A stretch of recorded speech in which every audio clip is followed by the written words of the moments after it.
Do you ever stare at a blank page and have no idea where to start? Well, today I'm using the July Mini Kit exclusive stencil and a handful of paints to build an entire geometric background from scratch.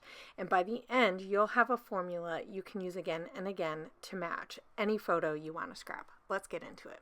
So today I am going to use the Vicki Boutin texture paste and Dina Wakley acrylic fluid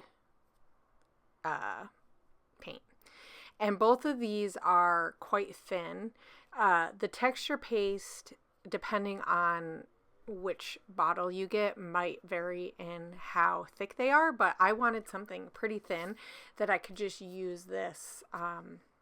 This is a makeup dauber, but you could use like a foam dauber, something really that's going to absorb a lot of the media, because I don't want too much on there. I really want it to be a super thin layer.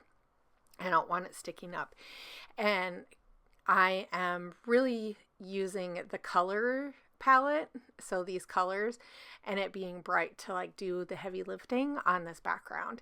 I am going to just put the pattern on both sides. I'm going to leave a little bit in the middle since I know that's where I'm thinking I want to put my photo. You don't have to know where you're going to put your photo when you do a background like this. I would pick a really simple stencil. So this one is geometric and it just has some few really basic shapes. Obviously you could use an intricate stencil, but because I want this to be the main background, something that doesn't have pieces that aren't going to mix together very well. So no matter where I add the stencil, it'll look pretty cohesive. So I'm also, another way to like help this pop, I love to outline using my stencil. And because this is flat and just a very thin layer of media, like you don't even have to use anything on your background. So this is really, really nice. And I like that for this purpose, because this background just becomes something that you created. You have the only background like this, right? When you're using your stencil. And the black really helps it pop, because for this layout, it goes along with our theme, which is a retro 90s theme. That's so weird to say, a retro and 90s in the same sentence. I know. I feel really old and I'm not very old. But anyway, so I'm just going to pick random pieces of the stencil and I'm going to overlap it where I added the color. And I'm just going to pick different ones, not every single one. And I just kind of want it to be random, really. Now I did decide to, a lot of the striped circles, I did decide to outline the opposite direction. I'm not sure that was the best. It did kind of make it a little busy, but that's okay, because most of the busyness on this layout is actually the background. So I just ended by using the confetti-like pieces, and I just outlined two of those, one on the top and one on the bottom. And this just kind of helps create a little bit more interest. And so now for the rest of this layout, I'm going to pick out my photo. I'm going to pick out some papers. So I picked out colors and papers that match the background. And I really am only going to use a few different patterns because I already know this background is really busy. I did decide to gut this piece. I don't do this often, but I do it when I know I really like a paper, and that paper is Cocoa Vanilla. And I went in my stash, so I did use some stash stuff and I did use some new products. So this is always a fun way that I like to make my old products feel newer, is to mix them with some new stuff. And so I did decide to use, this is an ombre paper, and I did decide to have the pink be on the opposite side of the purple. So there's pink to purple, and just like how I did on the background, this just kind of helps tie it and be a little bit more cohesive.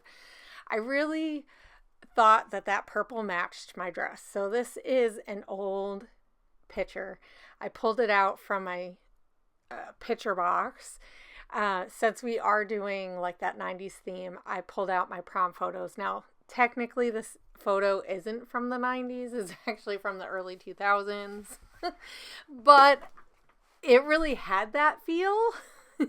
So, and I have not scrapped a whole lot of like my older photos, and so I thought this would be a fun way to use it. So this next little bit, I'm gonna kind of fast forward through it because it is just me picking different patterns, and I just used a punch. And so I'm gonna lay some of these pieces down over top of some of those circles. This also just helps create some a little bit more interest, and it creates some dimension onto my page, since I'm not doing a lot of layers on this, for at least for me. If you follow me, you know I love to do layers. But because my background is so busy, I don't think it needs that much. So this is just a fun little way to add a little bit of extra to the background. And so I do use inks to kind of go around the edges, and then I pop them up on pop dots and just kind of figure out.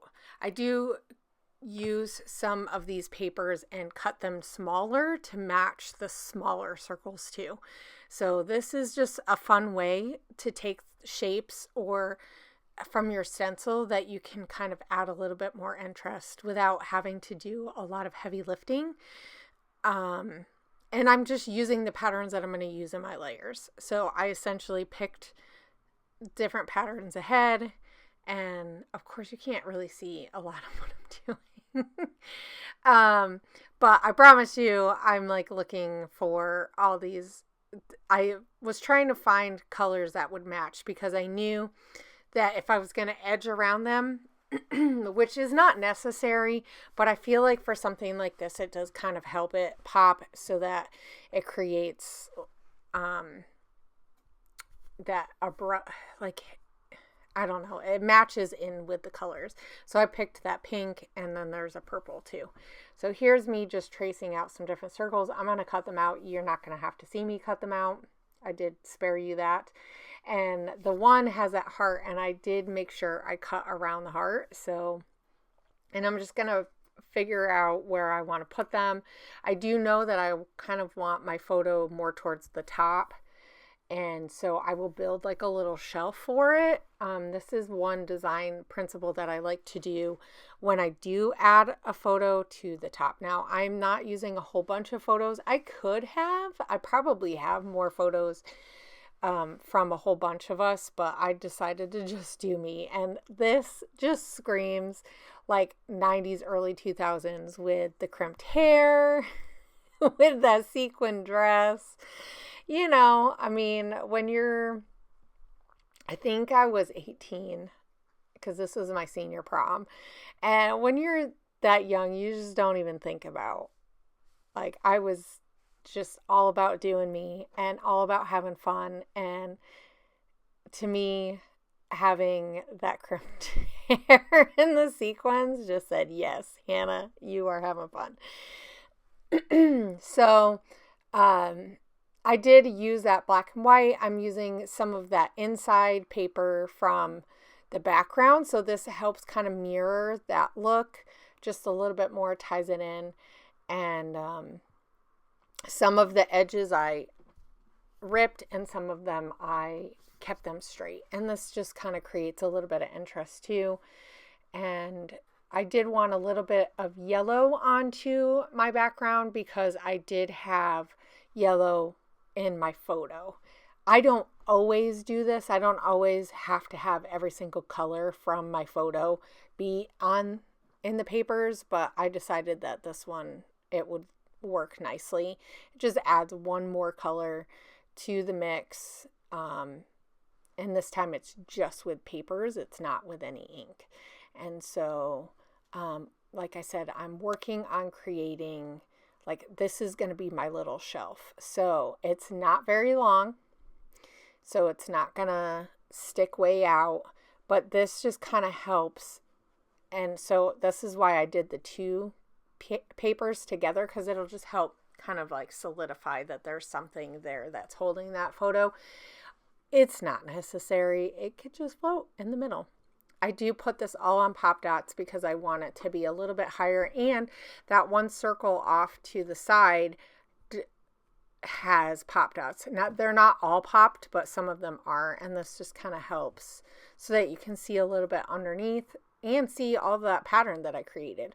So I'm going to I did use a mix of Pink Fresh Studio. I think I used a little Simple Stories.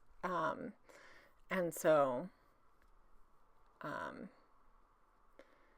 and I loved this, that color matched really nicely. It's not complete color, and these are little pieces from Pink Fresh, and these are puffy stickers, and they had like really fun little designs. And so I'm just going to scatter them out. I'm not doing a ton because this background does a lot of the work for me. And surprisingly, I didn't want to overdo it. I think that's the key to creating your own background, right? Is to not overdo it. And I know that we talk about this often, about like kind of go with your gut, and but sometimes less is more, and sometimes I don't do that, but this time I did. And so there also was this frame, and I just cut it so I can use this as part of my layer too. And it, once again, it has some of the colors that I have on my layout. So that's really nice when you can find and match the colors. I really like to do that. And then I found this old alpha of it's just black. So this helps also with some of the black elements that I already had on the background. And then I decided to take some of the inside of the pieces, and I'm just going to scatter those around. It just adds another little element. And those black pops. Oh my goodness, I can't talk. And then I used, these are Simple Stories. This was like So Crafty. Was that? Or the 90s? They had an 80s. It might be the 80s one. No, it's Color Me Happy. Sorry. Now these little pieces are from the store. They are from the premium kit. So they're just some really fun little pieces. And so I'm just going to add a few just laying around. Once again, like I said, I embellish this like really lightly. It might not seem lightly, but but I also use the other pieces that I had the stencil from to kind of like really help mirror it. So I'm almost done. I'm just going to add that last little heart circle that also has a little bit more of that yellow. So if you liked this background and it's inspired you, I'd love to see your take on it. So head over to our Facebook group.